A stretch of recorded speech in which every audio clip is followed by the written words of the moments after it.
All right, Shalom. First off, I want to give all praises, honor, and glory to Yahweh, Bahashim, Yahweh Shai, Bahashim, Rakah HaKodash, and double honor to the apostles and the elders of Great Millstone. All right, first off, I want to say Shalom to the ones that push this word out in truth and in sincerity, which are the apostles and elders on down to the brothers.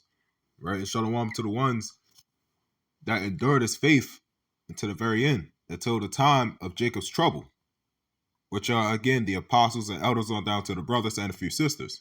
All right, so Shalom. Wanted to, do a video based on something I've been researching, this week. Right. First, man, we all know Habakkuk 2, right? Habakkuk 2, they desire all as hell and is as death. Meaning that they would take and destroy or do whatever the hell that they could, to take, to destroy, right? To get what they want. Again, I mentioned in a video, Esau, man, they're a big ass child that will have a tantrum just because they don't get everything that they want. The same goes for their military, right? And within their military ranks, around the 1930s, actually, right?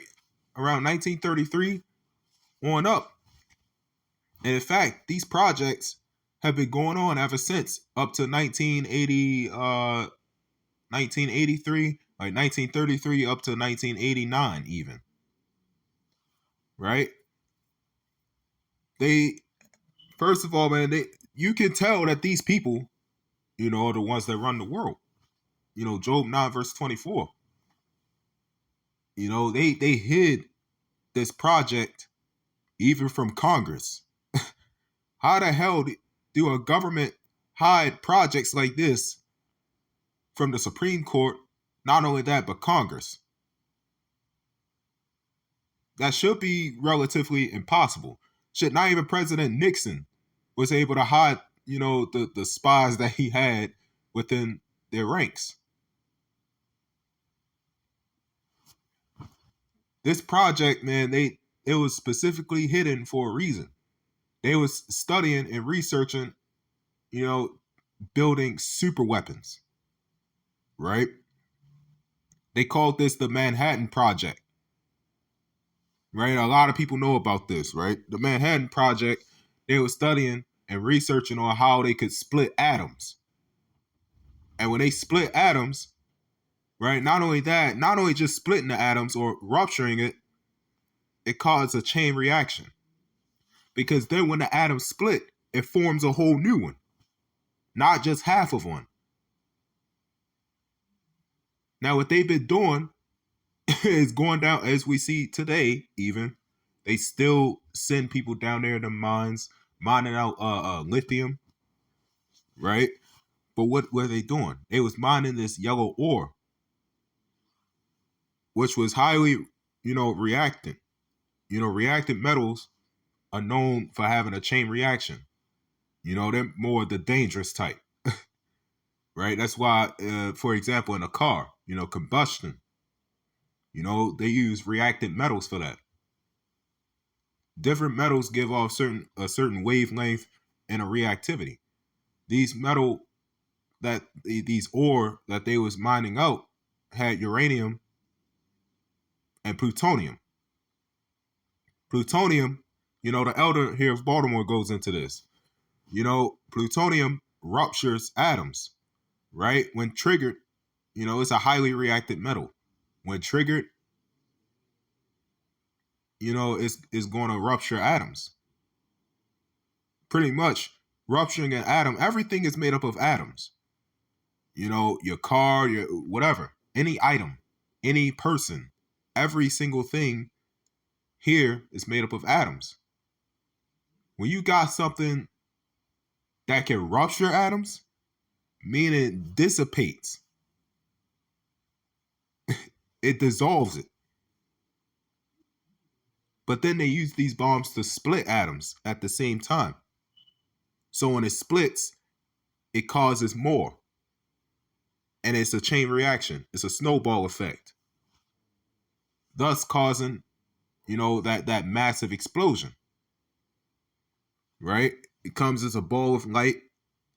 First off, it detonates in the air. That then it creates the boulder in the ground, right? Pretty much, it's a big ass hole that's being caused by this explosion. Most of it is from its force. Shit, you don't even hear the sound until late, right? All of that is a nuclear chain reaction. And that the Lord gave this man this kind of power, that's something to be feared. And the one behind that, that devil, Julius Oppenheimer, right? Once they launched the nuke, right? Once they blew it up, he goes and quotes out of, the Buddhism, right? The Buddhist God. He pretty much said, this is what he quoted. He said, I am become death, the destroyer of worlds. Right? So what does he mean by that? It's in 2 Thessalonians 2:4. It says, who opposeth and exalteth himself above all that is called God or that is worshipped, so that he as God sitteth in the temple of Yahweh, showing himself that he is God. Right? That's a prime example, of the main one who's behind these atomic bombs. Right? A prime example for the rulers of darkness. All they've ever done is play God. And in this case, he really is playing God. Right? So I want to get Zechariah 14. Right? Zechariah 14. And I'll start at 12. It says, and this shall be the plague wherewith the Lord will smite all the people that have fought against Jerusalem. Their flesh shall consume away while they stand upon their feet. Right? What is that talking about? Once the missiles hit, that chain reaction causes, extreme heat. Not only that, but photon light, where you'll go blinded. No matter where you hide, you're going to go blinded. But the missiles that's coming today, they're not atomic bombs.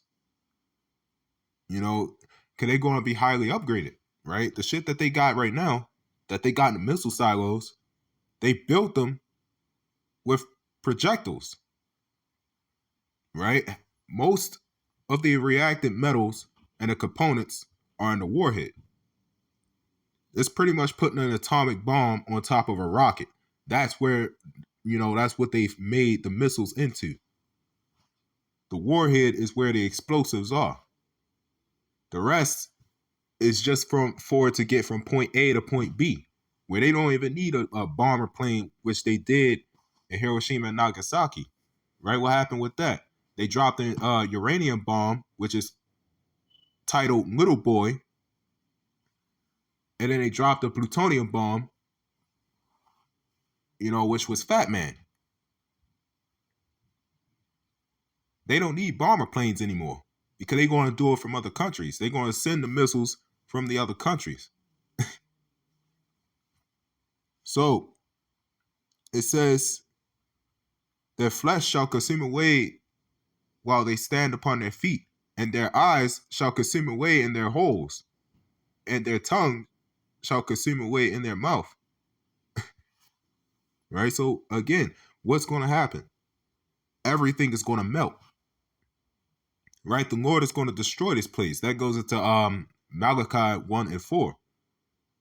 They said, they're impoverished, and they will return and build the desolate places. The Lord, they shall build, but the Lord will throw down. And what is that, that the Lord is going to do to throw down? Destroy this place.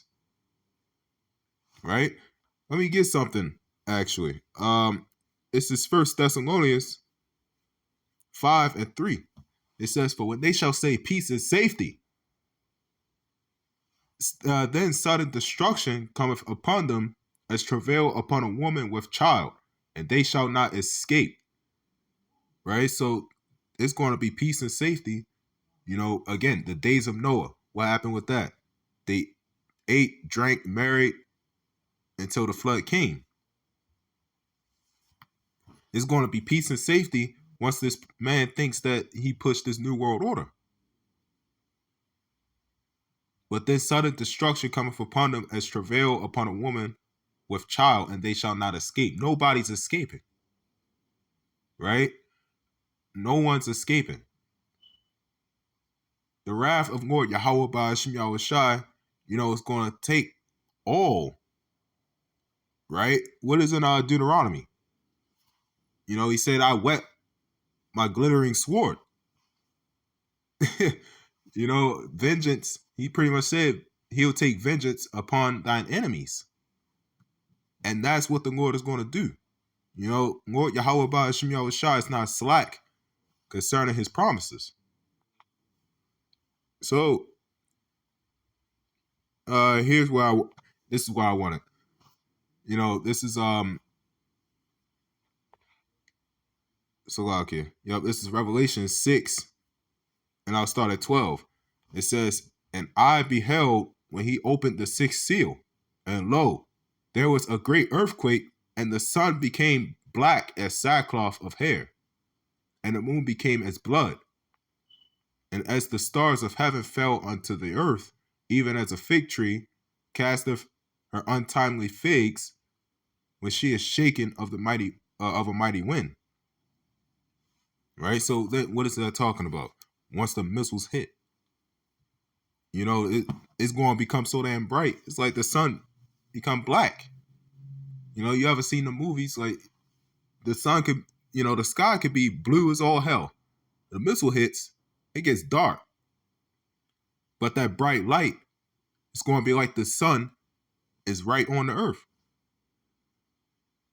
That is the power of Lord Yahweh Ba'ashem Yahushai. And that the fact that this man, is, has the science, not only that, but cave dwellers has the science to create these things. Something that literally ruptures and rips apart atoms. What normal person or what in your right mind would think that a caveman, somebody that dwelt in the rocks of Petra, do something like this? But that's all through the power of Yahweh Ba'ashem Yahushai. So this is verse 14. It says, "And the heaven departed as a scroll when it is rolled together, and every mountain and island were moved out of their places." Right? Now there's another scripture, that talks about the the scroll that came up. That's what? The mushroom cloud. That's when, it dissipates. You got fire and brimstone. So here's the one I wanted to get. This is Ezekiel 21. And I'll start at 15. Right? It says, "I have set the point of the sword against all their gates, that their heart may faint," meaning they're going to pass out. A missile hit, you're going to be afraid. But then they put it in the movies, right? That one movie, the missiles were coming out of the backyard of the missile silos, and the woman was sitting there sweeping, saying, "Well, I got to clean." Why? Because people are going to be so afraid that it's going to be normacy bias. So it says, "I have set the point of the sword against all their gates, that their heart may faint, and their ruins be multiplied. It is made bright. It is wrapped up for the slaughter." Right? It really is made bright. But the Lord set the sword against all their gates. What does that mean? It's set against their gates. That means it's set against this society. That's Obadiah 1 verse 7, right? The men of thy confederacy have brought thee even to the border. Now that border is America. So those swords are set against this gate. This gate is the society. It's going to be destroyed by what? Thermonuclear missiles. So I want to give all praises, honor, and glory to Yahweh, Bahashim, Yahushai, and Shalom.